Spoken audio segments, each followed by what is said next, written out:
你们所看到的贫瘠土地，只要给予时间和耐心，一定会长成足以支撑世界的经济良田。中国有句古话：“乘长风破万里浪。”我建议诸位外国友人，不如把眼光放得更长远一些。如果你们愿意把关税保管权交还给中国，那么中国一定会还给你们一个遍地黄金的庞大市场。在娱乐圈中，情商可是个好东西。情商高的明星分分钟将粉丝之间的关系处理得无比和谐。就连在娱乐圈中和前辈打交道，也需要有情商这个东西支撑着。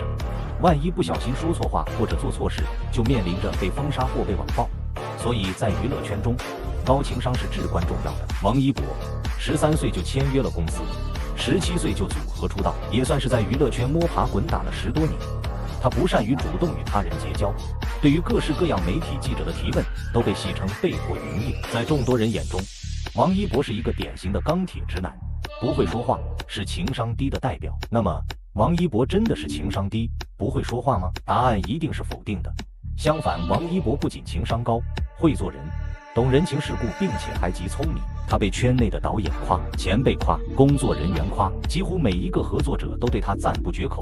同样，他挑选剧本的眼光简直不要太毒。看到《追风者》背后故事线逐渐披露，才懂王一博选剧本的眼光到底有多独到。本以为只是一部简单的民国谍战片，但看到导演从民国小人物还原国民政府的金融争端，用国民党利益争斗诠释背后那段波澜壮阔的历史故事，编剧也永远逻辑在线，剧情严丝合缝，才知道背后主创们的野心到底有多大。怪不得《追风者》一开播就成为观众认可的名选爆剧，而通过这部剧也将王一博挑剧本的本事暴露无遗。作为一位演员，他简直活得太清醒。要知道，作为一位爱豆出身的小鲜肉，流量一直是他身上挥之不去的标签。同期出道的明星，要么就被资本裹挟，困在古偶剧中无法自拔，要么也会为金钱折腰，出演各种偶像剧割韭菜。可细数王一博走红后的接过的剧本，却几乎步步都是经过精挑细选的好剧。不同于其他明星一转型就瞄准大导演大制作，王一博却在有流量有商业价值的情况下，直接选择了一位没名气没经验没有代表作的三无导演。从他的清醒就能看出，他绝对是一个星途璀璨的顶流。追风者的导演就曾透露，这部剧从选题到拍摄一直耽搁了好几年，直到王一博表示愿意接，才有投资人愿意入场。上午确定好演员，下午就已经开始筹备拍摄。正是因为王一博强大的招商能力和抗拒能力，才给了投资方足够的信心，让观众提早见到了这部良心好剧。而事实也证明，导演和投资方确实没有选错人，资本这次又赌对了。目前电视剧《追风者》开播第19天，全网有效播放量破12亿，怪不得导演敢豪气放话，要拉原班人马拍第2部。如果能破万，那不管多难，我会再来一个2。真的假的？这绝对是王一博给他的自信，只能说王一博绝对是个被低估的演员。追风者开播后，不仅爱奇艺赢麻了，就连乐华的股价都跟着飙升，足以证明主演的号召力。王一博往实力派的转型又前进一步。看到追风者在190多个国家同步播出，才懂王一博的影响力到底有多牛。此前，爱奇艺就曾发出英语、韩语、日语、泰语、越南语等5个语种的海报，并且电视剧还翻译了英语、泰语、韩语在内的10个语种，强势覆盖到了190多个国家和地区，全世界观众一起见证革命先辈的伟大。王一博不愧是文化输出的顶流，又是一部走出国门的佳作。从2016年就担任《天天向上》的主持人，刚开始会有人不看好他，质疑他在《天天向上》的主持功力，甚至开玩笑说他是站在台上看节目还顺便拿工资。这个问题有些尖锐，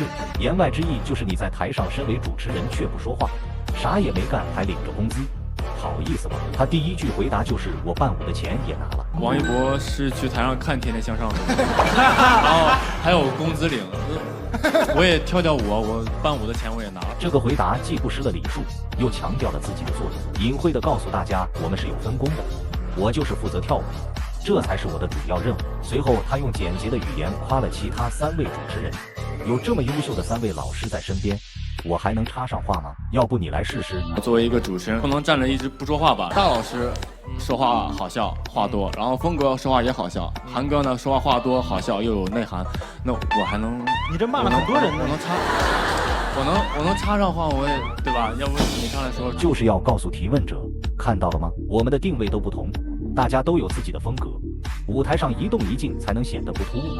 我们是互补型的组合，这样的救场，谁能说他情商低？不会说话。街舞3中抢人环节，一博到了房间，发现自己队长也特别需要这位舞者。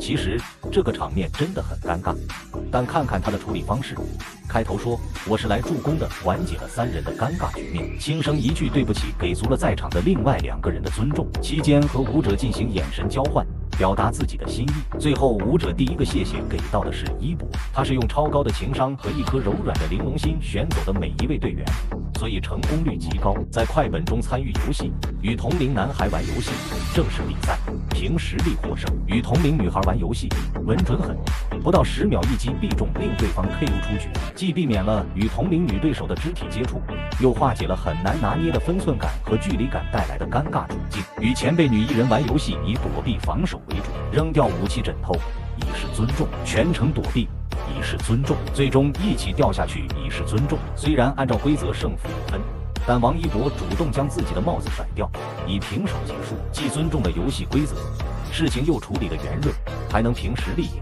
既给了对方尊重体面，自己还能赢得实至名归。 IQ 与 EQ 同时在线，反应够快，解决问题够全面。王一博和赵丽颖录制某综艺时，颖宝调侃王一博，问他张艺兴这么红，你有没有压力？而王一博的回复也是很幽默，他说在舞台上跳舞其实就是加分项，真有压力到时就去中餐厅狂吃海喝去。既巧妙地回答了颖宝的问题，又化解了2者比较的尴尬。当私生饭做出一些不理智的举动影响他时，他回应道差不多行了，搞清楚自己的位置。这番话敲打了私生饭的同时，也给他们留下了余地。毕竟有时候选择一个恰到好处的处理方式，比全盘托出更难。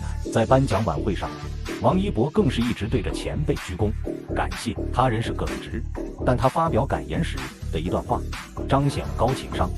接下来我会更加努力，用努力和一些运气，更加配得上这个奖。